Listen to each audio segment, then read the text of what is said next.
Hello दोस्तों, इस video में हम अकाउंट फ्रीज और अकाउंट डोरमेंट को लेकर के बात करेंगे कि आपका खाता जो है वो डोरमेंट क्यों होता है और फ्रीज क्यों होता है।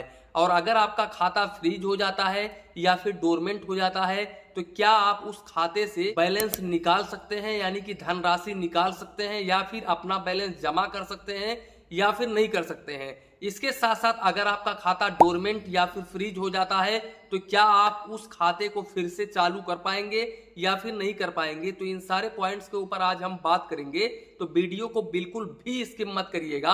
आज का ये पूरा वीडियो बिल्कुल रियल होने वाला है। तो चलिए इसी के साथ में वीडियो स्टार्ट करते हैं। दोस्तों, सबसे पहले हम अकाउंट डोरमेंट को लेकर के बात कर लेते हैं। तो जानकारी के लिए हम आप लोगों को बता दें, यहाँ पर काफी सारे यूट्यूबरों का ये कहना है कि अगर आप अपना बैंक अकाउंट 1 साल तक यूज नहीं करते हैं, यानी कि 1 साल तक कोई भी ट्रांजेक्शन नहीं करते हैं, तो ऐसे केसेस में आपका जो खाता है वो डोरमेंट हो जाता है। तो मैं आप लोगों को बता दूं, ये पूरी तरह से गलत है, ऐसा कुछ भी नहीं होता है। मेरे पास काफी सारे बैंक अकाउंट्स हैं और उसमें में से कुछ ऐसे भी बैंक अकाउंट्स हैं जिसमें मैं कुछ भी ट्रांजेक्शन नहीं करता हूं। यहाँ तक कि मेरा 2 अकाउंट ऐसा है जिसमें मैं आज 3-4 साल से कोई भी ट्रांजेक्शन्स नहीं किया, लेकिन फिर भी मैंने कल इसी चीज को चेक करने के लिए मैंने कल अपने अकाउंट में पैसे डाले और पैसे निकाले भी और निकल भी गया और चला भी गया। तो ये पूरी तरह से गलत है। हालांकि किसी किसी केसेस में ऐसा हो जाता है, सभी लोगों के साथ में ऐसा नहीं होता है। अब यहाँ पर अगर मैं आप लोगों को सच्चाई बताऊं तो मैं आप लोगों को बता दूं कि अगर आप अपना खाता 1 साल तक यूज नहीं करते हैं तो ऐसे केसेस में आपका जो खाता है वो इनएक्टिव मोड में चला जाता है और जब आप उसमें बैलेंस ट्रांसफर करते हैं तब वो फिर से एक्टिव हो जाता है। लेकिन जब आप फुल केवाईसी किए हुए होते हैं तब। लेकिन अगर आपका फुल केवाईसी नहीं होता है, यानी कि जो केवाईसी होता है वो कंप्लीट नहीं होता है, तो ऐसे केसेस में वो अकाउंट डोरमेंट भी हो जाता है। डोरमेंट के केसेस में होता है क्या, आपको जाना पड़ता है ब्रांच में और ब्रांच में फिर से आधार कार्ड पैन कार्ड जमा करना होता है। वहां पर बाकायदा आपका केवाईसी होता है, उसके बाद में डोरमेंट खाता फिर से चालू हो जाता है। डोरमेंट के केसेस में आप क्या कर सकते हैं, डोरमेंट के केसेस में आप पैसा डालते तो हैं अपने बैंक अकाउंट में, लेकिन पैसा वहां पर चला जाएगा, आपके बैंक अकाउंट में चला जाएगा। अगर आपका खाता डोरमेंट है तो आप उस खाते में अगर बैलेंस ट्रांसफर करते हैं तो आपका पैसा चला जाएगा, लेकिन आप उस पैसे को निकाल नहीं सकते हैं। डोरमेंट के केसेस में आप पैसे को निकाल नहीं सकते हैं, पैसा आपके खाते में जरूर चला जाएगा।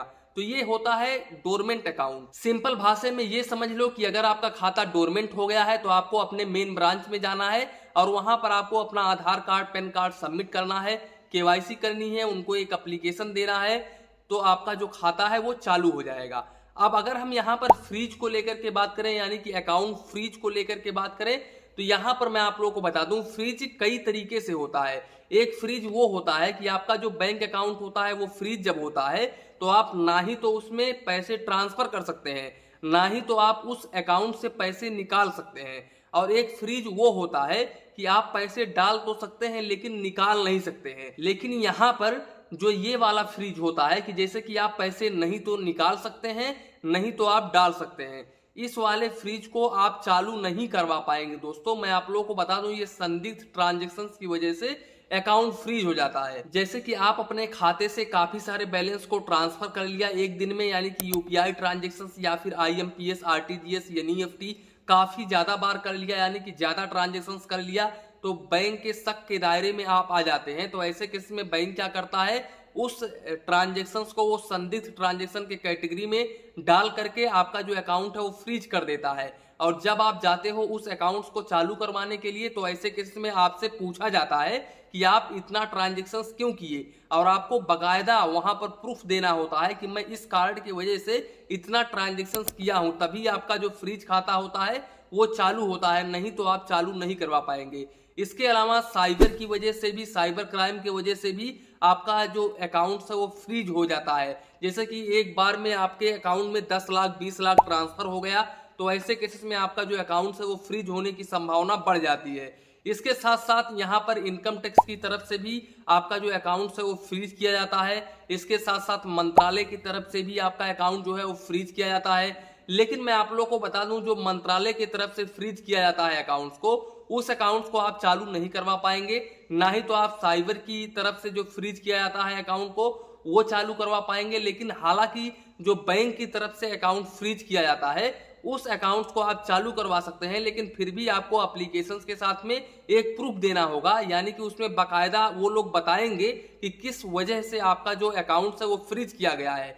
अगर आप वो वजह उनको बता देते हैं, अच्छे तरीके से समझा देते हैं एप्लीकेशंस के जरिए, तब आपका जो अकाउंट है वो चालू कर दिया जाता है। अब यहाँ पर काफी सारे लोगों के मन में ये भी कंफ्यूजन होगा कि अगर मेरा जो पैसा है वो फ्रीज खाते में है और क्या उस पैसे पर मुझे इंटरेस्ट रेट मिलेगा या नहीं मिलेगा। तो मैं आप लोगों को बता दूं, आपको बिल्कुल उस अकाउंट पर इंटरेस्ट रेट मिलेगा और आपके खाते में ही जाएगा। हालांकि जब आपका खाता चालू हो जाएगा तब आप उस पैसे को निकाल सकते हैं, लेकिन जब तक आपका खाता चालू नहीं होता है तब तक आपका पैसा आपके खाते में ही रहेगा और बिल्कुल सिक्योर रहेगा। आप इस बात का टेंशन ना ले कि मेरा जो पैसा है वो डूब गया है, ऐसा हो गया वैसा हो गया, ऐसा कुछ भी नहीं होगा और आपका खाता पूरी तरह से सुरक्षित है, आपका पैसा बिल्कुल पूरी तरह से सुरक्षित है। और मैं आप लोगों को बता दूं, एक जो फ्रीज होता है आपका अकाउंट वो ये होता है कि आप अपने अकाउंट में पैसे तो ट्रांसफर कर सकते हैं, यानी कि पैसे तो डाल सकते हैं, लेकिन आप उस पैसे को निकाल नहीं सकते हैं।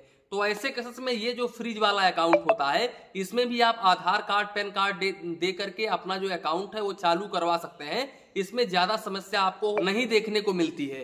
इसके साथ साथ अगर आपका किसी पेमेंट बैंक में सेविंग्स अकाउंट है और उस पेमेंट बैंक में आपका जो अकाउंट है वो फ्रीज हो गया है, तो ऐसे केसेस में आप उस सेविंग्स अकाउंट को चालू नहीं करवा पाएंगे। मेरा एक दोस्त था, मैं आप लोगों को रियलिटी बता रहा हूं, जिसका एयरटेल पेमेंट बैंक में सेविंग्स अकाउंट था और उसने क्या किया, एक बार 2000-4000 ट्रांसफर कर दिया, ज्यादा ट्रांसफर नहीं किया था उसने, 2 से 4000 रुपए ट्रांसफर किया था। वो मुझसे बताया भी था कि मैंने इतना ही किया है और उसका अकाउंट जो है वो फॉरजेन हो गया, यानी कि फ्रीज हो गया।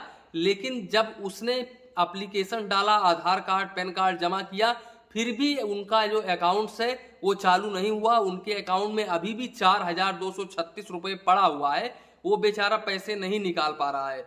तो ऐसे ऐसे कभी कभी किसी किसी केसेस में ऐसा हो जाता है। तो यहाँ पर मैं आप लोगों को कहूंगा कि पेमेंट बैंक में ज्यादा ट्रांजेक्शन्स आप ना करें, क्योंकि अगर पेमेंट बैंक में आपका खाता फ्रीज हो जाता है तो ऐसे केस में आप लोगों को भारी समस्याओं का सामना करना पड़ सकता है और यहाँ पर आप अपना खाता चालू भी जल्दी नहीं करवा पाएंगे। तो दोस्तों यही था आज का वीडियो, इसी के साथ में वीडियो समाप्त करते हैं। वीडियो पसंद आया हो तो प्लीज वीडियो को एक लाइक करिए और अपने चैनल फाइनेंस बैंकिंग को सब्सक्राइब करिए। मन में कुछ डाउट हो, कंफ्यूजन हो तो प्लीज कमेंट करिए। धन्यवाद, मिलते हैं नेक्स्ट वीडियो में।